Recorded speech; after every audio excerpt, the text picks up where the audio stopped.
Written 10 years after Married Alive, Leather Wings by Marilyn Duckworth is a very different kind of story.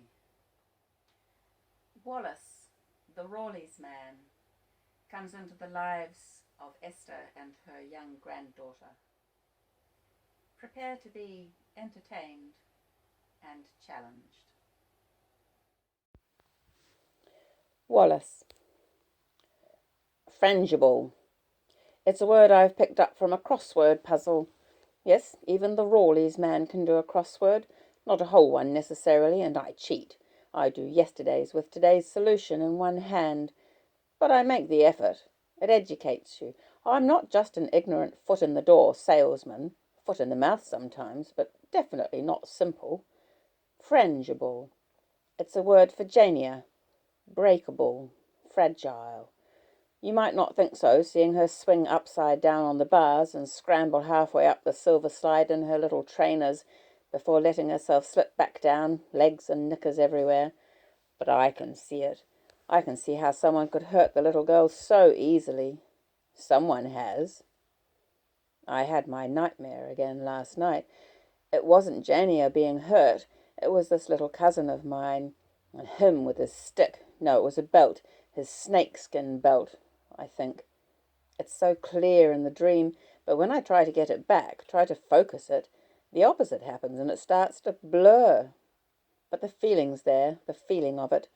This poor wee girl getting punished for something she didn't even do. I'd done it. Me. It was my fault. But she didn't tell on me. That was part of what made it so special. She was taking my punishment. I know that was awful of me, but I couldn't move or speak. It was like I was hypnotized. He was hitting her really hard. He'd have hit me worse if he'd known it was me, lashed me with his wizard belt. He pushed her backwards against the table, then sent her flying forwards over the arm of the chair and belted her again on her panties so that they slipped and I could see her pinkness. We could both see her pinkness. She cried out like a cat. I saw some kids do it once to a cat. I wanted those kids to stop, but I didn't want him to stop. It was my punishment. I could feel every whack on her soft little bum, and I didn't want him to stop. No, that can't be right. I'm not like that, am I? I'm not cruel. I'm not. I was sorry for her, how it must be cutting into her, but just a bit more, I was saying in my head.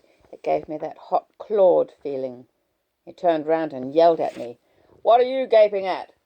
It was like when he turned his watchmaker's eye on me. I felt stabbed. Someone has hurt Jania.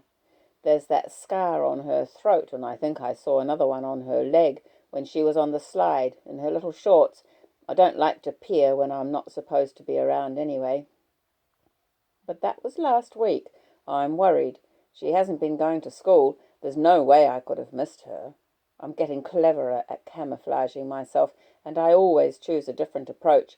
Yesterday I got the old push bike out and pedalled past, looking straight ahead and sideways all at once.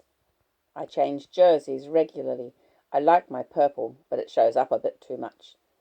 On Wednesday I took the car to the service station for a check while the mechanic was at lunch. I knew he'd be at lunch, and I hung about, looking impatient. I'm a clever sod. You can see right into the playground from there, and it's lunchtime in the playground, isn't it? She's not at school. I think, supposing she's gone, back to Daddy, to Canada. I feel quite ill, and I have to get into the car and drive over that way to my parking posse, get out and walk back. I even call in to number 39, who I know both go out to work these days, just to make it look good. Then to number 44 over the road, who's deaf and won't hear me if I don't use the doorbell. If she did hear me, she'd think it was funny. I was there only last week. But it's all right. She lives at the back of the house. When I get no answer, I come back down the path and I squint across the road, because I can see movement in the garden. I'm pretty sure I hear her little voice, a high note like a microwave ping, saying, "I'm here, I'm ready, take me out." But next moment I nearly jump out of my sandals because the weed eater is switched on, a nasty blasting interruption. which tells me Grandad is there with his finger on the trigger. Damn. I hightail it out of there. I can't be spotted by the enemy, but at least I'm fairly sure she's there, not in Canada. Why at home? Is she sick? I think about it all evening, eating my baked beans out of the can. The place is running down again. The sink bench is covered with crumbs. I'll have to have a go at it. The cupboard under the sink isn't short of cleaning stuff. Thing is, I'm depressed. I don't like the way I'm feeling about all this. If I was an ordinary person, you'd say I was in love. But I'm not an ordinary person, and I'm quite sure I'm never going to fall in love. I'm chewing away slowly on my dinner, you know, the way beans stick to the roof of your mouth like peanut butter. And I have this good idea. I'll call again on that Sharon's mum. If I go at the right time, Sharon could be there herself. Between them, they must know something. She's been at their place a fair bit lately. It lets the grandparents off the hook. I reckon that's it. And she'll need the pocket money. Not a lot of pocket money going spare in Sharon's house. Just the same, her mum always buys something, like it's a matter of pride. I understand someone like Sharon's mum.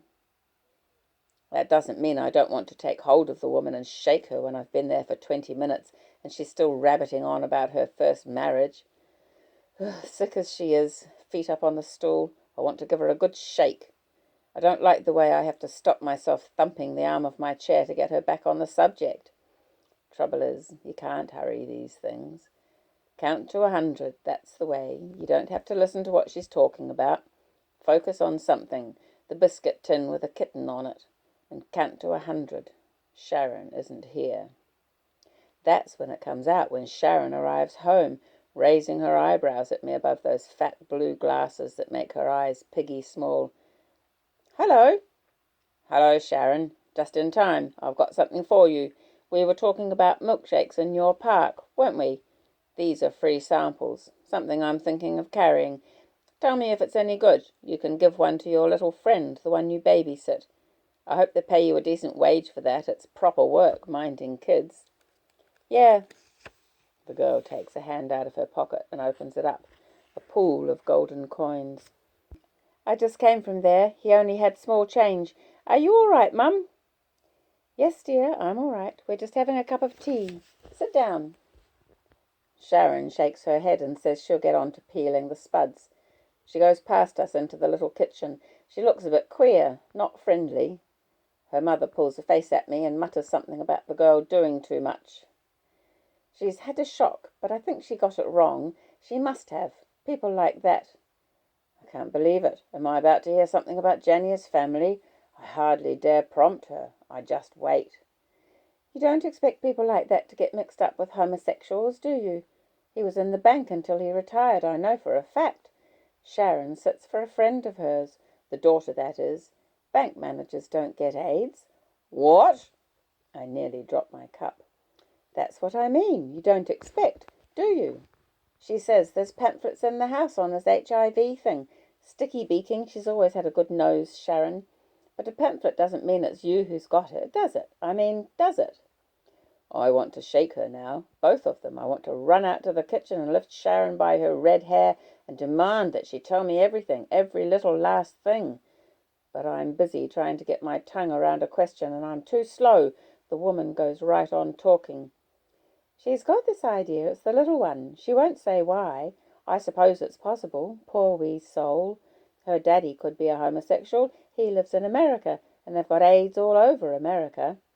Well, I've told Sharon to wash her hands plenty, just in case. Mum! Sharon has come into the room. You shouldn't gossip to people. That's not very nice, Sharon. Mr. Rawley isn't people. And what else do I have to do, stuck here? I only said you thought. I wasn't serious. If you weren't serious, you shouldn't say. Sharon's bigger than her mum, and she stands over her like a meter maid with a parking ticket. Then they notice I haven't said anything for quite a stretch, and they both turn round and look at me, waiting for me to get my tongue into gear. I'm shaken. I don't want to hear anything like this, truth or fiction. I get busy collecting up my sample case. Then I turn round and smile as wide as I can so they won't think they've shocked me. I thank her for the tea and take myself off. My legs feel loose, like they might come off at the knees. I don't know what to make of it, not really. Sharon isn't too silly. She's brighter than her mum, if you ask me. I wonder what she really knows. She shouldn't have told her mum if she'd wanted it kept secret that she noses about. I can't bear to think of Jania's father tainting her, if that's what's happened. Vile. Ugh. Or Mummy. Perhaps that's what's carried her mother off. A drug user. Maybe that's it. A filthy junkie poisoning my Jania with her filthy milk. No! I sit in the car, trying to fit the damned key into the lock like I've been guzzling gin, not tea. I hold on to the steering wheel, and suddenly I'm just so mad I grip it in my two hands and twist it. Till it's all out of shape. I don't know how I did that. I didn't know I was so strong. It's harder when I try to straighten the wheel so that I can drive off. It's still a bit buckled, but who cares? I put my head down on the wheel and my nose is running as if I'm crying. When the guillotine fell, slicing lives like bacon during the French Revolution, the old women of Paris sat with their knitting needles, gossiping. Where is Esther when the guillotine falls on Jania? That depends when it can be said to have fallen. When the note was entered on her medical chart? When the doctor lifted the telephone and asked Esther to come in for a chat? Or when she sat quietly in the orange vinyl chair, receiving the news she has prepared herself for, but is nevertheless unprepared to hear? She might sit quietly, but her ears ring like warring gunfire, a curious reaction that leads her to miss a good deal of what the doctor is explaining to her. She has to ask to have it all repeated, which the doctor fortunately seems patient enough to do. He must be a busy doctor, but today he is kind and careful, so much so that Esther feels tears of gratitude edging their way upwards. Supposing it were Esther who was going to die, could it feel worse than this? She wonders at herself, the reluctant grandmother, and then remembers she has yet to tell Rex, and Rex is so bad at illness. And then there is Martin, who telephoned last night. Oh, God, sorry. That's all right. Take your time. You'll have questions and you won't think of them all right away. I'll put you in touch with a support group who'll be a lot of help to you. Do contact them. What you have to remember is that Jania isn't sick at all. This isn't an infection as such, merely a positive reaction indicating antibodies. She may never get sick at all. Certainly she could have years of health ahead of her, and who knows? Research, Esther says in a voice like a cracked bell. They haven't got far in 10 years, have they? On the contrary, we might not have found a cure, but we've come a long way. There have been some very useful breakthroughs. I'm putting Jania on medication straight away. It's standard procedure now. This is the syrup form. He writes. Her father will sue the hospital. Yes, well, that's not our business, fortunately. But in every other way, we're here to do all we can for the family. Now, is there anything else you'd like to ask me? Do I have to tell them at her school? You don't have to tell anyone at all. That's up to you. You might feel it's fairer to let them know. You might feel it's not fair to Jania if you do. People can still be very cruel where their own health feels threatened. Where does the father fit in? Will he want her over there? I don't know. She shakes her head. She has no idea at all how Martin will react. He said something over the phone yesterday that leads her to suspect he is planning to remarry, and nervous of how this will upset his plans. Humans are so selfish. She is selfish, but surely dogs and cats can be selfish too, stealing each other's jelly meat. Her mind veers and swoops, at one moment practical, making lists of what she must do, the next moment wobbling off into philosophical meanderings, riding thoughts as clumsy as penny-farthing bicycles. How will she behave to Jania with this knowledge in her head? How will she comfort a bad dream? When Prue was a child, sickening for some childhood illness, Esther had tortured herself with the possibility of a terminal condition, and every time she had been gratefully wrong, until the accident. At least that was a clean death, as hunters say of their kill, and in this way easier to accept. She never knew. Instantaneous. Comforting phrases. Nothing clean about the way Jania might leave the world. A dirty trick. It wasn't so long ago that she was watching that child, Eve, the little AIDS heroine, on their TV set, filled with admiration for her courage. Television viewers around the country went into mourning when little Eve lost her battle and died. That's all very well, but Esther doesn't want her own grandchild to be a media heroine, to need courage. Moreover, she doesn't want to need that sort of courage herself. She doesn't want to be the public guardian of a doomed child. She will fail. Esther is a despicable coward. Rex will feel the same. The guillotine has overshadowed Donald. Esther has scarcely noticed his departure to Auckland for the interview, and has more or less forgotten he is due back this afternoon, probably with the map of his new future tucked in his wallet. Her distraction won't have escaped Donald. He has already remarked on it aggrievedly, which is unfair considering the support he has been to her over Jania's tests, almost no support at all. HIV isn't something you can joke about, and Donald's support in the past has usually taken the form of jokes, teasing her out of depression, holding up her own cartoon version of her life for her to laugh at. Perhaps his jokes will sustain a new mistress in Auckland. What sort of jokes does he erect to support his wife? She has no idea. His marriage is not her business. Donald keeps his life in usefully separated compartments, a habit that Esther understands and shares. Work, home, play, each one a separate file on a separate computer disk. There is no crossover. That's what they used to say about government departments. But look what's happened now. Inland Revenue can shop you to social welfare, can shop you to the immigration department. It's all got mixed up. Messy. She shouldn't complain when Donald refuses to play the husband role. That wasn't written into their private contract. But how about friend? He is mostly friend, best friend she had believed. Are they right about the necessary deficiencies in a friendship between a man and a woman? She has been singularly unfriendly about his planned career move, and he has conveniently switched off from her news bulletins about Jania. They are letting each other down as friend. Is there anyone Esther hasn't let down? Esther drives home through the city, noticing the skyline is coming apart, much as her own life seems to be doing. Great gaps have appeared where once there were solid buildings, richly stocked with sale goods, brightly lit after sundown. The one-way system leads her past a parking lot like a derelict bomb site, and this is what she feels, derelict.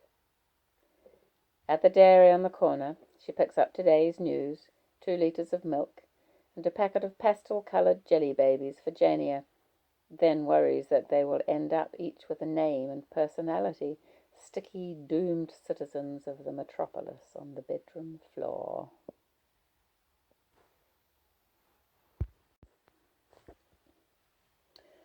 Wallace. Some people count sheep to get off to sleep. Bloody silly if you ask me. What I do is go over my product list. Vanilla essence, lemon essence, rum essence. Chanting like in primary school. I don't sleep now, haven't been able to get off for more than 5 minutes for weeks, and yet it feels like I'm sleeping. When I walk down the street for my newspaper and chocolate, I'm dreaming on my feet. I just lift up a supply of Bounty bars, Kango, Picnic, not really choosing, just filling my hands up and shove them at the girl by the till. I mean, what can I do about it? Find out it's true? What use is that? Find out it's not true, if only. I think it is true. They've damaged my little pixie. All those nice people who are supposed to keep her safe, her family. What have they been doing? Letting her get scars on her neck and God knows what else. And now this. She might never grow up. Well, that's no bad thing. I can't bear to think of her swelling up into one of those tarts, like the girl behind the counter who won't smile at me, like Mother, whose job has always been to spoil my fun. I can't bear to think of that soft white skin turning to rubber, her little pink ears sagging like an old pig's. But I can't bear either to think of her sick, not breathing right. Her eyes, those big eyes. I don't trust them. They'll put her away in a hospital bed somewhere, out of sight, out of mind, like when I had my penicillin reaction. They didn't need to shove me into hospital that time just because my skin hurt. But I looked like a redskin, they said, ugly as well as clumsy. Stick him out of sight with his funny skin and his funny tongue. I wouldn't let that happen to her. I don't know what to do. Yet I'm thinking. I think about that sparrow in the coffee shop, and I think about my dream. I think hard and bring back the yellow canary like a light bulb dazzling her little face, and I nearly get the feeling back as well, the special feeling swimming in and out of me, leaving me washed out and weak. I can't go to the mall and buy a coffee and catch a sparrow in my hat, if I had a hat, which I don't. But there's a pet shop near the supermarket. Pet shops sell birds. I don't even think about it any more. The next thing I know, I'm there, in the shop, as if a magic genie wished me there. I can't find a canary. It's ridiculous, but there isn't one canary in the shop. Never mind, I don't make a fuss. I choose a budgie, a little yellow budgerigar, nearly yellow, as bright as I can find, and I pay for it with my Visa card, the bird and the cage. Not a big cage, all I can afford. I don't know why I'm doing this. I just have to have a bird. Not for Jania, for me, for the dream. And I go to the coffee shop with my cage and sit there, at the table where they were sitting that time, on Jania's chair, I hope. Why would they change the chairs around? I sit on her chair and I can feel the warmth of her little bottom heating me up. Nosy people pass by and make remarks about the budgie. Does it talk? Of course it doesn't talk, you silly old fart. It isn't a parrot. But perhaps it will talk to me. Perhaps I've bought myself a mate. I'm feeling pretty good, nearly wide awake, when I see them come in. Jania's grandma and... No, not him. Wait for it. Another man. No Jania. Well, there wouldn't be, would there? Not if that woman's up to no good. And the way they carry on with each other, they look like something more than just good friends. Slut. And I really thought she was a good woman, even if she's no good for Jania. I sit up straight and wait for them to look at me. I want to give her a fright. She deserves it. I could cook her goose, couldn't I? I'm the Rawleys man. I suppose she thinks that's no one, not a real person, like the bus driver, not really there, but I am. What am I saying? I don't like that Rex. He's a creep. Serve him right if she's cheating. I blink my eyes at her, waiting. Then I get up, leaving my fudge cake behind and half a cup of coffee, and walk right by them, swinging my budgie. And they don't even look up. They can't see anything except each other. They're talking flat stick. I go back for my fudge cake, wrapping it up in a serviette, and try again. But no result. They just won't turn their stupid heads. I might as well be invisible. This time they've raised their voices. It's an argument. This is interesting. My budgie could learn some bad language from this. And I thought they were two lovebirds. She bangs her chair back, looking like a tantrum, face all squeezed, and wags her bum getting out of the coffee shop in a hurry. Then the man looks at me, too late, and makes a staring face at me as if I'm some sort of pervert eavesdropper. I don't care. I go after Esther, and I catch her up by the escalator. She nearly knocks into me. I find I'm touching her sleeve, and I mutter some sort of greeting. She's angry. What do you want? I'm sorry. I thought you looked upset, that's all. I'm sorry. I am upset. She calms down. I've made her feel guilty. After all, what have I done? I'm innocent. It's all right. I'm sorry. Both of us sorry. Perhaps you need a drink. I thought I might go and have a whiskey in the wine bar. She laughs at me. They don't sell whiskey in wine bars. At least I don't think so. Wine, then. A glass of wine? Is that a budgie? This? I just bought him for my little girl's birthday. A sigh. That sound a woman makes before she gives in. Oh, all right, then. A drink could be what I need. Let's do it. Just one, okay? Wallace, isn't it? As if I'm no one special in her life, someone whose name she barely remembers. Doesn't she know? It seems incredible that she doesn't know.